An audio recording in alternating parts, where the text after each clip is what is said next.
We're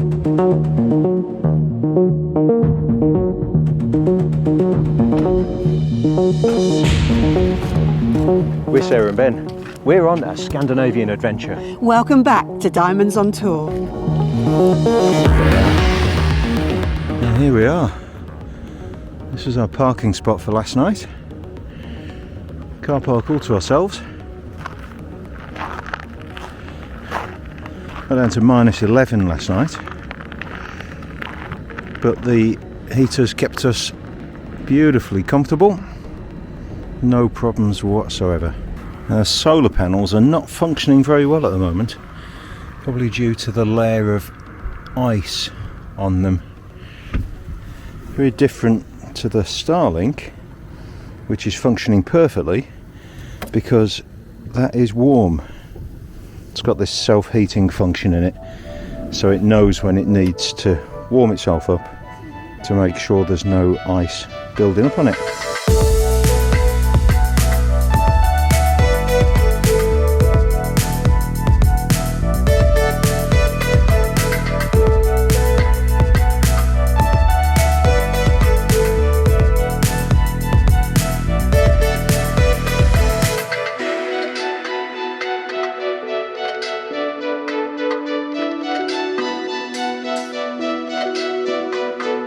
We're just going out for our day's skiing.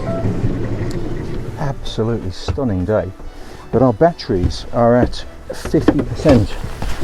See, we've got no hookup here, so what I've done is I've tilted the solar panels. So anyway, they were delivering 5 amps when we started this morning, but tilted we're getting 17 amps. Now obviously with 560 amps of battery, 17 amps is going to take a very long time to charge them. But it will at least mean that there's more power in them when we get back from a day skiing than there was when we left. Oh, we're making great progress on our journey up through Scandinavia towards the Arctic, and we thought it might be a good idea to explain to you what our plan is. Have you got that map? I'm sorry. I'm sorry. You just can't get the talent these days. Okay, yeah, I've got that map, Ben. Have you got that map? Yeah, here it is. So we thought we would show you on this little map what our plan is. It's fabulous, isn't it? Right, okay. Well, so we started down here, Britain's down here somewhere, drove up through Denmark, crossed on the ferry into Norway. Now this blue line is kind of a notional route, isn't it really? It is, yeah, we did change a little bit. Yeah, we haven't followed precisely, but basically we travelled around this south part of Norway, went up towards Oslo, which is where we had to fix our wiper control on the van at the Mercedes dealer in Oslo. And now we've come up through here and we did some skiing here, and now we're just past Trondheim in Norway, and we travelled across the border into Sweden, and we're about here now on our way up through the Scandinavia. Yeah. Where are we going next? So after we're about here, aren't we? Somewhere here skiing. So then we'll just carry on tootling up. We've got a destination to reach. By the weekend we need to be here for a very good reason, which we'll probably save the very good reason for. That's a super special surprise. Yeah, so that's really nice. So we need to be there by Friday, so we've got a bit of tootling to do. So today is Monday. We've got a full day skiing today. Here still in Åre. Björnen. I think he sounds really quite sexy when he says that. In his Swedish. It's the only Swedish word I've learned. Björnen. That is a place. This bit, the real north bit, so Nordkapp and Varanger, are places, especially Varanger, where we really want to get to, but it is still a bit of a notional plan because it is still a bit snowy and we're still down here, so we've got a long way further to go north. So there is a fair to middling chance that it's going to be a bit tricky to get around up here. So we might have to adjust our plans, but stay tuned, subscribe, and you'll see exactly how far we reach. Right. Off we go. That plan you prepared earlier, Yes. shall we put it back in the van and go skiing for the day? This map. Yes. This surprise map. Yeah, this this not prepared earlier map. There we go. Fabulous. Right, off skiing now.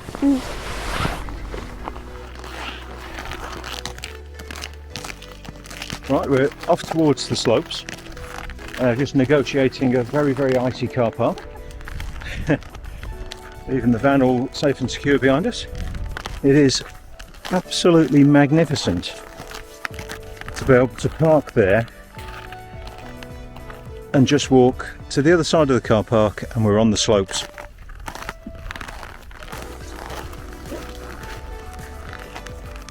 What do you reckon, Sarah? I reckon that is another element of camper van travel representing the ultimate in luxury. Yeah. So you've got your home right on the slopes, and the reason we're parked over there is that it's only this part of the car park that allows overnight parking.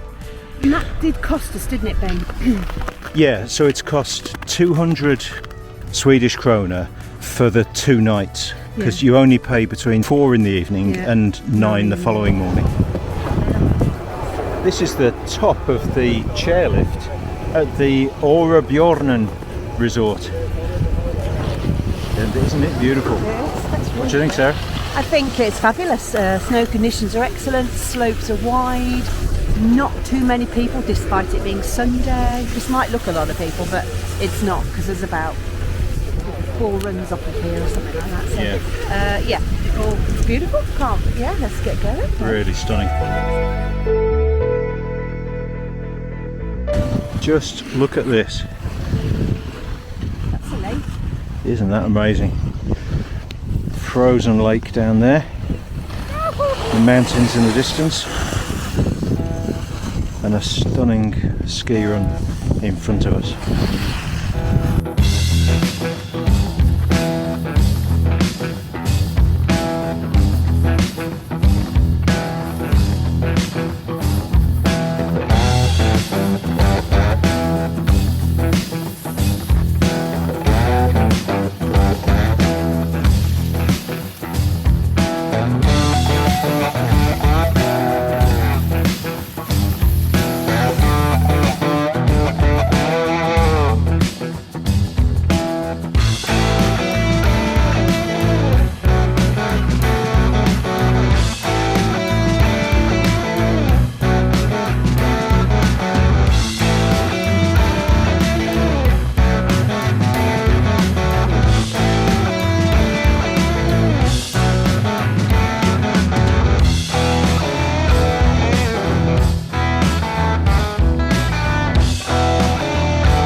Thank you very much.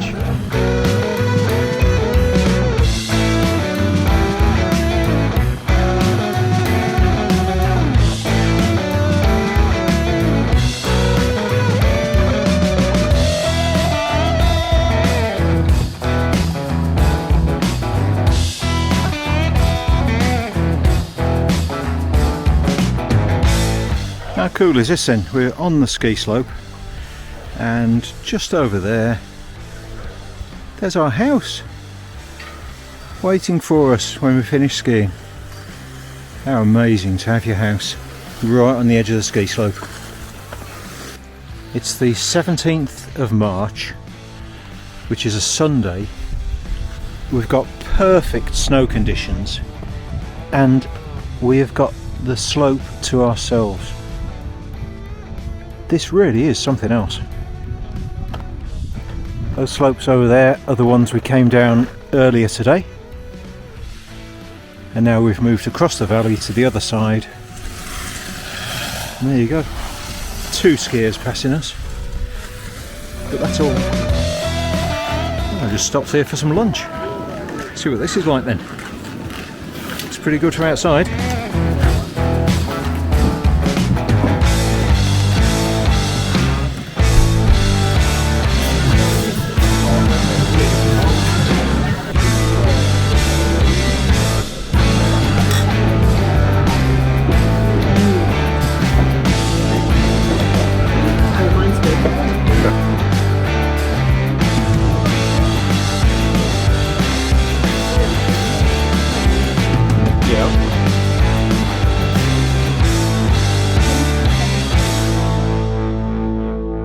Lunch, I have gone with goulash soup, which is served in this kilner jar. It smells good. And some traditional bread and sour cream. Taste of the soup. Taste of the soup.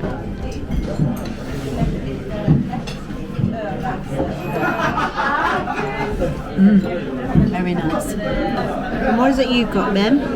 Well, I've gone for the homemade Swedish meatballs with mashed potato, lingonberries and this beautiful sauce. That looks good. That is super tasty. Really fabulous. Ben? Yeah. Is it better than IKEA? Only by about 1,000,000 times. 1,000,000 times better than IKEA. This is fantastic. Wow. Given that IKEA are the only Swedish meatballs you've ever had before. And you like those, don't you? IKEA's. They're perfectly acceptable, but this is magnificent.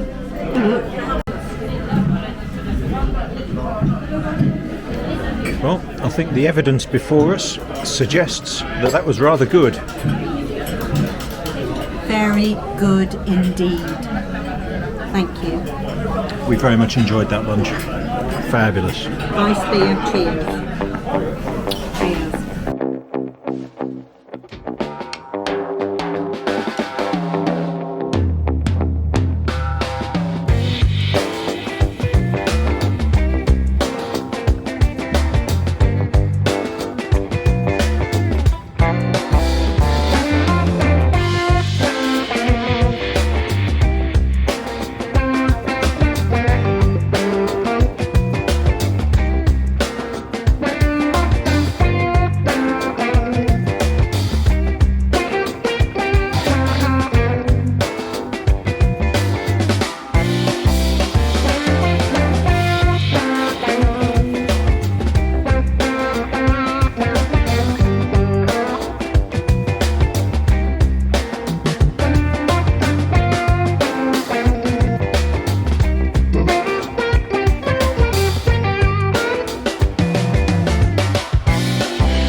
We use the app All Trails to find hikes when we're travelling, and this is the start of one that we fancied doing.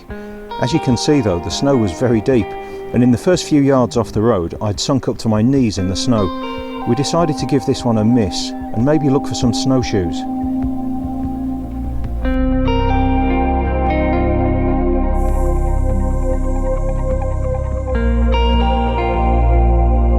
When you're travelling in a van, driving between the places you've pinned on the map, you often come across places that you had no idea existed. Things catch your attention and you say, I'm going to stop here and have a look at that. This was one of those occasions. Mattmars Church was built in the 1300s and is interesting enough, but it was its wooden belfry that caught my eye. This was built in 1765 with this incredible construction that features a simple wooden building at the base with this huge structure of massive wooden poles that support the bells and the bell tower up above. I don't know why, but a separate belfry seems to be a very common feature of churches in Sweden. We'd love to know more, so if you know, please leave us a comment.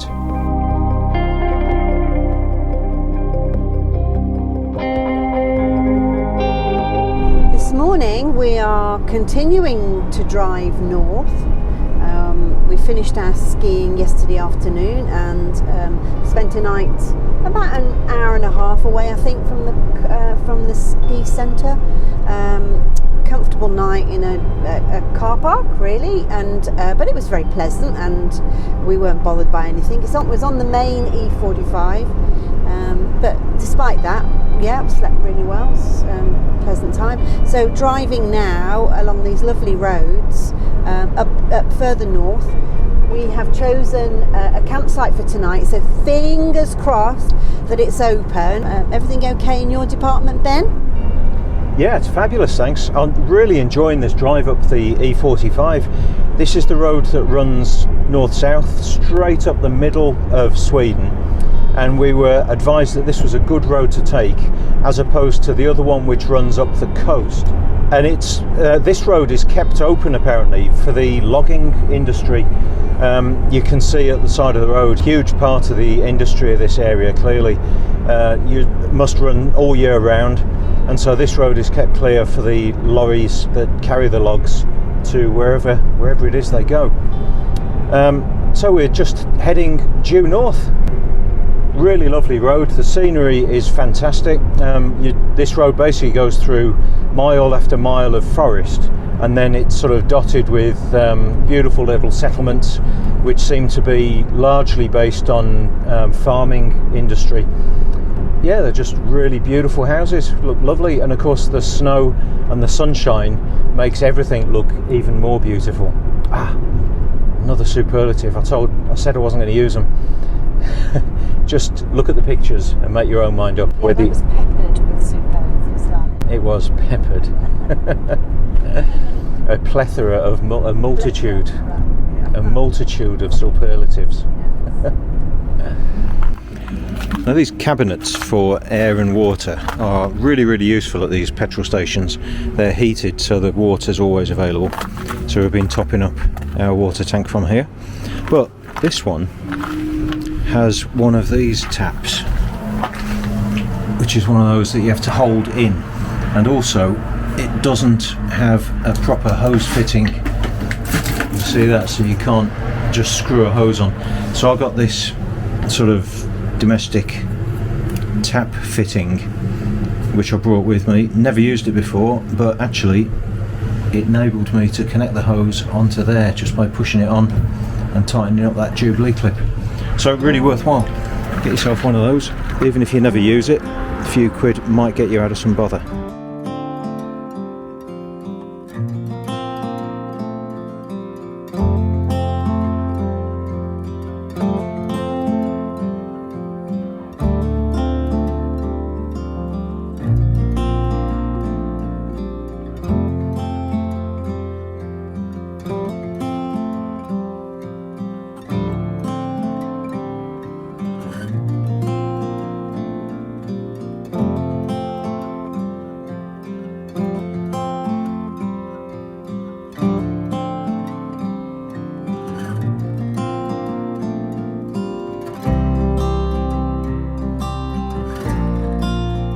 We arrived at Kilvamma, a campsite right on the E45, slap bang in the middle of Sweden.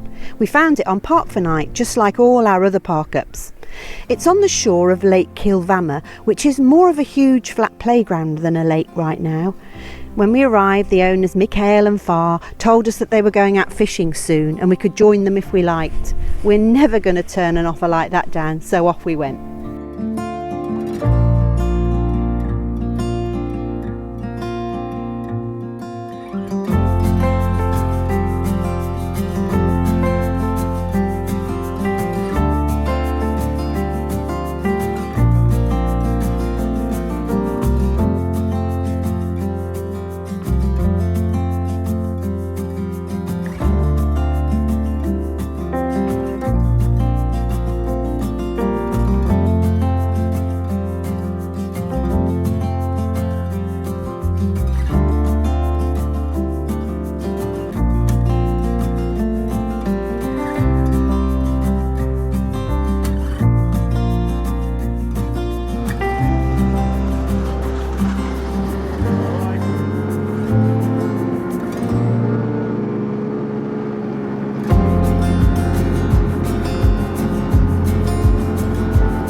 The ice is a metre thick, so very strong, but when it starts to thaw in about the middle of May, it'll all be gone in about 2 weeks. Mikhail used his huge drill to cut through to the water below and got us set up with our little fishing rods for a bit of pimpler.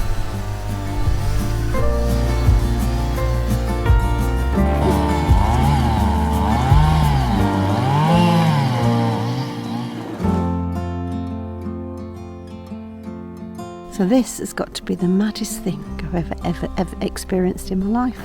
Here I am, standing in the middle of a lake. Frozen, but nonetheless, the middle of a lake. How crazy is this? And crazier, there's Ben sitting there behind me. See him over my shoulder? Fishing in a hole in the middle of a frozen lake. Gosh. Let's just show you around.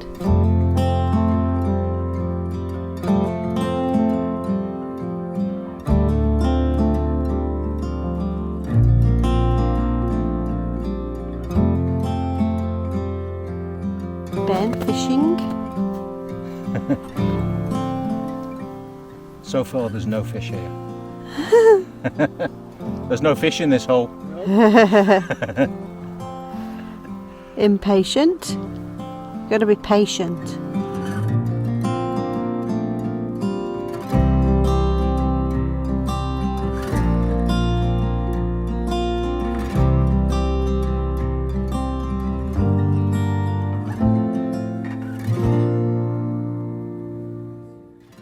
So I'm patiently sitting here waiting for a fish to take my bait. Either that or jump out of that hole. Don't mind really. How long have you been sat there? About 5 hours. No, I've just been sitting here about 10 minutes.